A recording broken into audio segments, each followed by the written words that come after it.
নমস্কার, দেখছেন কলকাতা টিভি, সঙ্গে রয়েছে অনন্যা। শুরু করছি সেরা 10। আজ কালীঘাটে মুখ্যমন্ত্রী মমতা বন্দ্যোপাধ্যায়ের বৈঠক ছিল। সেখান থেকে একাধিক ইস্যু নিয়ে এনডিএ জোটকে তোপ দেখেছেন মুখ্যমন্ত্রী মমতা বন্দ্যোপাধ্যায়। কালীঘাটে পর্যালোচনার বৈঠকে মুখ্যমন্ত্রী মমতা বন্দ্যোপাধ্যায় এনডিএ কে তোপ দেখেছেন। পূর্ব মেদিনীপুরে ভোট লুট হয়েছে এমনই মন্তব্য করেছেন মমতা বন্দ্যোপাধ্যায়। অন্যদিকে 3-4টে সিটে হারানো হয়েছে মমতাকে। জেলা শাসক আইসি বদল করে লুট, বিজেপি এখন এগিয়ে 90টি আসনে, মন্তব্য মমতা বন্দ্যোপাধ্যায়। আজ কালীঘাটে পর্যালোচনার বৈঠক ছিল মুখ্যমন্ত্রী মমতা বন্দ্যোপাধ্যায়। সেখানে এনডিএ জোটকে একাধিক ইস্যু নিয়ে নিশানা করেছেন মুখ্যমন্ত্রী মমতা বন্দ্যোপাধ্যায়। শেয়ার বাজারে বড় দুর্নীতি হয়েছে, শেয়ার বাজারে ধস নিয়ে মোদি শাহকে তোপ মুখ্যমন্ত্রী মমতা বন্দ্যোপাধ্যায়।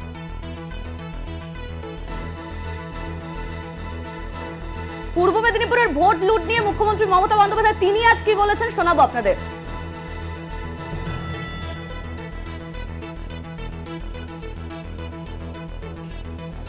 একজন শুধু আমরা লস করেছি, তাকে জোর করে হারানো হয়েছে 2-3 হাজার ভোটে, এবং সেটাও ইলেকশন কমিশনের দয়ায়। 3-4 সিট আমাদের হারানো হয়েছে। যেমন আপনারা যদি মেদিনীপুর পূর্বের রেজাল্ট দেখেন, টোটালটাই লুট করা হয়েছে, টোটালটাই লুট। ডিএম চেঞ্জ করেছে, আইসি গুলো চেঞ্জ করেছে, পুলিশের সেন্ট্রাল ফোর্স দিয়ে টোটালটাই রিক করা হয়েছে।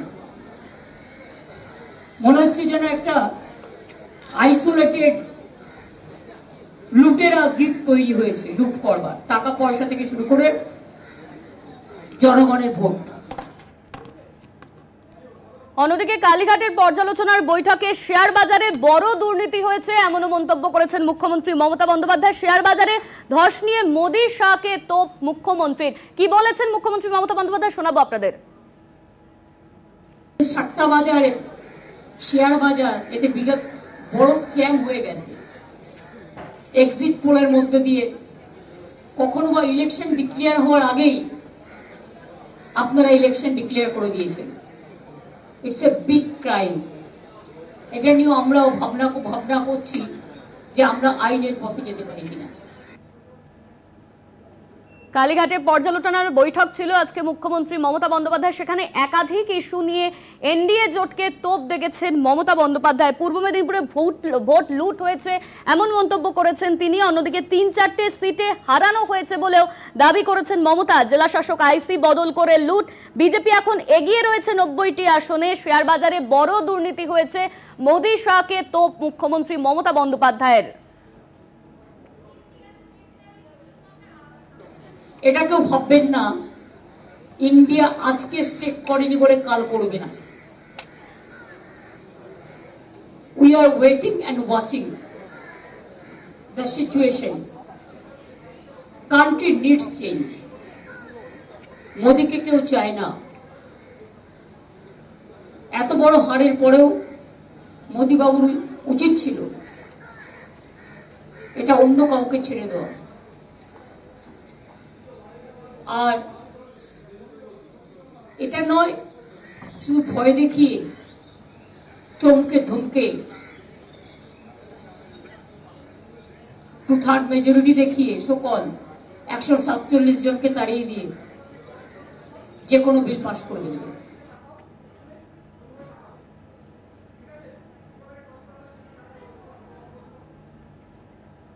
কালীঘাটে আজকে পর্যালোচনার বৈঠক ছিল মুখ্যমন্ত্রী মমতা বন্দ্যোপাধ্যায়। সেখানে উপস্থিত ছিলেন অভিষেক বন্দ্যোপাধ্যায়, ছিলেন জেলা নেত্রীরা, তারা উপস্থিত ছিলেন। জয়ী সাংসদেরা তাদের সঙ্গে আজকে বৈঠক করেছেন তিনি। অন্যদিকে একাধিক ইস্যু নিয়ে বিরোধীদের তোপ দেখেছেন মমতা বন্দ্যোপাধ্যায়। এনডিএ জোট নিয়েও নিশানা মুখ্যমন্ত্রীর।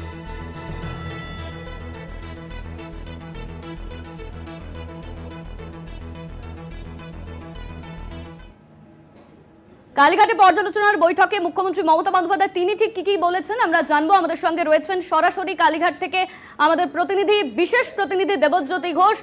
দেবজ্যোতি, আজকে মুখ্যমন্ত্রী মমতা বন্দ্যোপাধ্যায়ের সঙ্গে বৈঠক ছিল, জয়ী সাংসদরা তাদের বৈঠক ছিল, বৈঠকে ঠিক কি বিষয় উঠে এলো?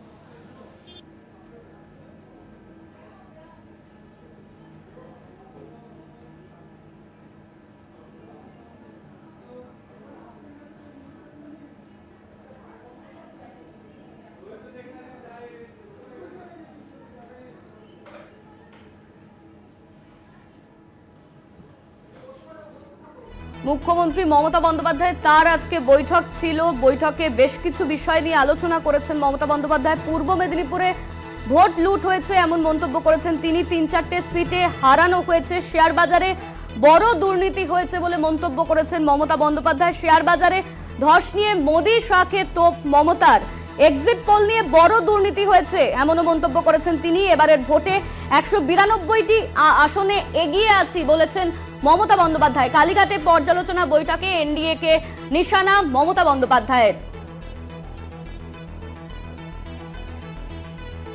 এই নিয়ে আমরা বিস্তারিত জানবো। আমাদের সঙ্গে রয়েছেন আমাদের বিশেষ প্রতিনিধি দেবজ্যোতি ঘোষ। দেবজ্যোতি, আজকে মুখ্যমন্ত্রী মমতা বন্দ্যোপাধ্যায়ের কালীঘাটে পর্যালোচনার বৈঠক ছিল, সেই বৈঠকে কোন কোন বিষয়গুলো উঠে এসেছে, কি জানা যাচ্ছে? দেখো অনন্যা, যেভাবে এক্সিট পোল হয়েছিল এবং সেখানে যেভাবে নরেন্দ্র মোদীর সরকারকে একক সংখ্যাগরিষ্ঠতা দেওয়া হয়েছিল তা নিয়েই কিন্তু তৃণমূল নেত্রী মমতা বন্দ্যোপাধ্যায় আজকে বৈঠকে চড়া সুর তিনি চড়িয়েছেন এবং তিনি বলেছেন যে এটা একটা ক্রাইম হয়েছে, সংগঠিত ক্রাইম। ইতিমধ্যে তৃণমূল কংগ্রেস তারা কিন্তু আইনজ্ঞদের সঙ্গে কথা বলছেন, তারা কিন্তু আদালতে দ্বারস্থ হতে পারেন। অন্যদিকে রাজ্যের যে বকেয়া পাওনা রয়েছে তা নিয়েও কিন্তু তৃণমূল কংগ্রেস নেতৃত্বকে লোকসভা এবং রাজ্যসভাতে সুর চড়াতে বলেছেন এবং আজকের বৈঠকে তিনি লোকসভা এবং রাজ্যসভার নেতাও তিনি কিন্তু আজকে নির্বাচিত করেছেন। রাজ্যসভাতে ডেরেক ওব্রায়ানের ডেপুটি হিসেবে সাগরিকা ঘোষকে আনা হয়েছে এবং লোকসভাতে কোনো পরিবর্তন করা হয়নি। সুদীপ বন্দ্যোপাধ্যায় এবং কল্যাণ বন্দ্যোপাধ্যায়কে দায়িত্ব দেওয়া হয়েছে। অর্থাৎ এছাড়াও কিন্তু হরিয়ানাতে যে কৃষক আন্দোলন হচ্ছে সেই কৃষক আন্দোলনে যোগ দেওয়ার জন্য দোলা সেনের নেতৃত্বে তৃণমূল কংগ্রেসের 4 সদস্যের একটা প্রতিনিধি দল তৈরি হবে, তারাও দ্রুত সেখানে যাবেন এবং তাদের পাশে দাঁড়াবেন। অর্থাৎ কেন্দ্রের বিরুদ্ধে সুর চড়াতে তৃণমূল নেত্রী মমতা বন্দ্যোপাধ্যায় এই বৈঠক থেকে আরও বেশ কিছু ইঙ্গিতপূর্ণ মন্তব্য করেছেন। এছাড়াও বলেছেন যে এনডিএ যে গভর্নমেন্ট তৈরি হয়েছে সেই গভর্নমেন্ট কিন্তু একেবারে ভঙ্গুর গভর্নমেন্ট, সেই গভর্নমেন্ট কিন্তু বেশি দিন চলবে না। ইন্ডিয়া সরকারই কিন্তু ক্ষমতায় আসবে, অর্থাৎ ইন্ডিয়া জোটই ক্ষমতায় আসবে বলে তৃণমূল নেত্রী মমতা বন্দ্যোপাধ্যায় আজ বৈঠকে বলেছেন। এছাড়াও সমস্ত সাংসদদের লোকসভা এবং রাজ্যসভার অধিবেশনের বাইরে তাদের কিন্তু সংশ্লিষ্ট এলাকা তিনি ভাগ করে দিয়েছেন। বিশেষ করে যারা লোকসভার সাংসদ রয়েছেন তারা নিজের এলাকায় কাজ করবেন, অন্যদিকে রাজ্যসভার সাংসদদেরও কিন্তু বিশেষ ভূমিকা থাকবে, বেশ কিছু জায়গাতে কাজকর্ম করতে হবে। এবং তিনি বলেছেন যেভাবে তৃণমূল কংগ্রেস 29টি আসন পেয়েছে, যেভাবে পরিকল্পিতভাবে অবজারভার থেকে শুরু করে ইলেকশন কমিশন বিভিন্ন জায়গাতে ব্যবহার করেছে, তা না করলে তৃণমূল কংগ্রেস 35টি আসন পর্যন্ত পেতে পারত বলে তৃণমূল নেত্রী বলেছেন। এবং এক্সিট পোলের নামে যে ক্রাইম হয়েছে তা নিয়েও কিন্তু তারা আদালতের দ্বারস্থ হতে পারেন বলে তৃণমূল নেত্রী মমতা বন্দ্যোপাধ্যায় মন্তব্য করেছেন। এছাড়াও বেশ কয়েকটা জায়গায় যে সাংগঠনিক দুর্বলতা আছে তা নিয়েও কিন্তু অভিষেক বন্দ্যোপাধ্যায় ইতিমধ্যেই নোট তৈরি করছেন, তারপরে তাদের বিরুদ্ধেও কিন্তু ব্যবস্থা নেওয়া হবে। অর্থাৎ বেশ কিছু জায়গায় অন্তর্ঘাত হয়েছে তা নিয়েও কিন্তু তৃণমূল নেত্রী মমতা বন্দ্যোপাধ্যায় এই মঞ্চ থেকে বার্তা দিয়েছেন, যা অত্যন্ত রাজনৈতিকভাবে তাৎপর্যপূর্ণ। অন্যদিকে ইন্ডিয়া জোট যে শক্তিশালী একটি জোট তৈরি হয়েছে সেই কথাও তৃণমূল নেত্রী মমতা বন্দ্যোপাধ্যায় বলেছেন এবং এনডিএর যে শরিক রয়েছেন বিশেষ করে নীতিশ কুমার এবং চন্দ্রবাবু নাইডু তা নিয়ে কিন্তু তৃণমূল নেত্রী কোনো মন্তব্য করেননি, কারণ তিনি রাজনৈতিকভাবে একটা মাস্টার স্ট্রোক নিলেন। কারণ যদি ইন্ডিয়া জোট কোনোদিন ক্ষমতায় আসে তখন এই সহযোগিতার কাজে লাগতে পারে, সেই দিক থেকে তৃণমূল নেত্রী মমতা বন্দ্যোপাধ্যায় এদের সম্বন্ধে কোনো মন্তব্য করেননি। তবে এনডিএ জোট দিয়ে বেশি দিন ক্ষমতায় থাকবে না, তাও কিন্তু মমতা বন্দ্যোপাধ্যায় ইঙ্গিতপূর্ণ মন্তব্য আজকের এই বৈঠক থেকে করেছেন। অনন্যা, একদমই ধন্যবাদ তোমায় দেবজ্যোতি। আমাদের সঙ্গে ছিলেন আমাদের বিশেষ প্রতিনিধি কালীঘাট থেকে দেবজ্যোতি ঘোষ।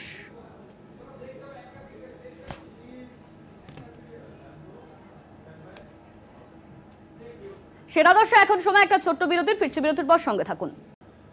ফিরে এলাম বিরতির পর। একেই বলে ঠেলার নাম বাবাজি। যে নরেন্দ্র মোদীর মুখে গত 10 বছরে এনডিএ জোটের কথা প্রায় শোনাই যায়নি, বরাবরই তাকে বলতে শোনা গিয়েছে মোদীর গ্যারান্টির কথা। মোদি হে তো মুমকিন হে, সেই মোদি এখন জোটে, মোদি তো জোটে মোহিত। তার মুখে জোট ছাড়া কথা নেই। কেন এই ভুল বদল পরমাত্মার দূত নরেন্দ্র মোদীর? ওই যে বললাম, ঠেলার নাম বাবাজি। এবার লোকসভা ভোটে তার দল একক সংখ্যাগরিষ্ঠতা পায়নি। দুই প্রধান জোট সঙ্গী জেডিইউর নীতিশ কুমার এবং তেলেগু দেশম পার্টি বা টিডিপির চন্দ্রবাবুর ঘাড়ে ভর দিয়ে মোদীকে তৃতীয়বারের সরকার চালাতে হবে।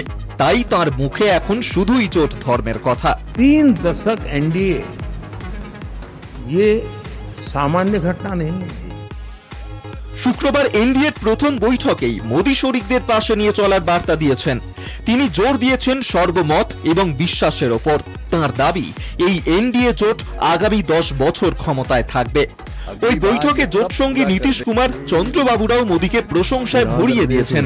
গত 10 বছরের রাজত্বে মোদীকে শরিকি কাঁটার খোঁচা খেতে হয়নি, এবার খেতে হচ্ছে। তাই তিনি বারবার জোটের কথা বলছেন। গদি বাঁচাতেই যে মোদীর এই জোট বন্ধ না, তা বুঝতে অসুবিধা হয় না। তাই বলছিলাম, একেই বলে ঠেলার নাম বাবাজি।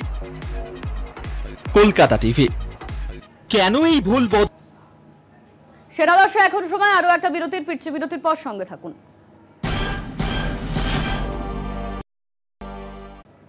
ফিরে এলাম বিরতির পর। ক্ষমতায় এসেই দেশ থেকে ভারতীয় সেনা সরানোর সময়সীমা বাধা থেকে নরেন্দ্র মোদীর সম্পর্কে আপত্তিকর মন্তব্যে বারবার ভারতের সঙ্গে সংঘাতে জড়িয়েছেন মোহাম্মদ মুইজু। আর এবার সৌহার্দ্যপূর্ণ ভূমিকায় সুর নরম হতে দেখা গেল মালদ্বীপের প্রেসিডেন্টকে। প্রধানমন্ত্রী নরেন্দ্র মোদীর শপথ গ্রহণ অনুষ্ঠানের আমন্ত্রণ পত্র গ্রহণ করেছেন মুইজু।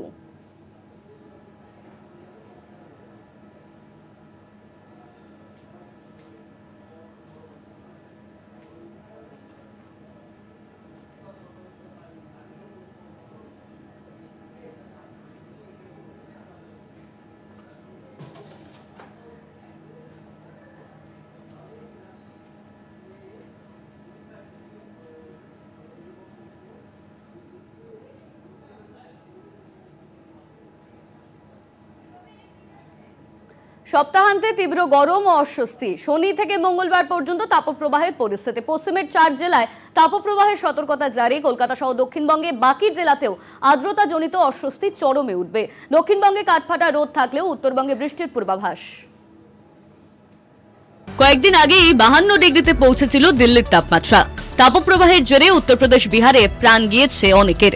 এবার পশ্চিম ভারত থেকে গরম হাওয়া ঢুকেছে বাংলায়। শনি থেকে মঙ্গল পচা গরমে সিদ্ধ হবে দক্ষিণবঙ্গবাসী। 4 জেলায় তাপপ্রবাহের সতর্কতা হাওয়া অফিসের তরফে।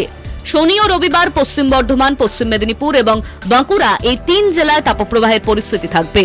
সোম থেকে মঙ্গলবার পশ্চিম বর্ধমান, পশ্চিম মেদিনীপুর, বাঁকুড়ার সঙ্গে বীরভূম জেলাতেও তাপপ্রবাহের সতর্কতা দিয়েছে হাওয়া অফিস। মঙ্গলবার পর্যন্ত কলকাতা সহ দক্ষিণবঙ্গে গরম ও অস্বস্তিকর আবহাওয়া বজায় থাকবে। আর্দ্রতাজনিত অস্বস্তি চরমে উঠবে। গড় তাপমাত্রা আরো 2 থেকে 3 ডিগ্রি বাড়বে বলে আশঙ্কা। দক্ষিণে তীব্র গরম থাকলেও উত্তরবঙ্গে চলবে বৃষ্টি। ভারী বৃষ্টির সঙ্গে 40 কিলোমিটার বেগে বইবে ঝোড়ো হাওয়া। পার্বত্য এলাকা সহ 5 জেলা এবং দিনাজপুরে ভারী বৃষ্টির পূর্বাভাস। উত্তরে আগাম বর্ষা এলেও দক্ষিণবঙ্গে দেরিতে ঢুকবে বর্ষা। উত্তরবঙ্গে 31শে মে থেকে একই জায়গায় অবস্থান করছে মৌসুমী অক্ষরেখা। চলতি সপ্তাহে উত্তরবঙ্গ থেকে দক্ষিণে মৌসুমী বায়ু আসার সম্ভাবনা নেই। ফলে বৃষ্টির জন্য চাতক পাখির মতো চেয়ে বসে থাকতেই হচ্ছে দক্ষিণবঙ্গবাসীকে। শাশ্বতী রায় ও শুভ্রজিৎ চক্রবর্তীর রিপোর্ট, কলকাতা টিভি। সেরা 10 আজ এই পর্যন্তই। দেখতে থাকুন কলকাতা টিভি, রাত দিন 7 দিন।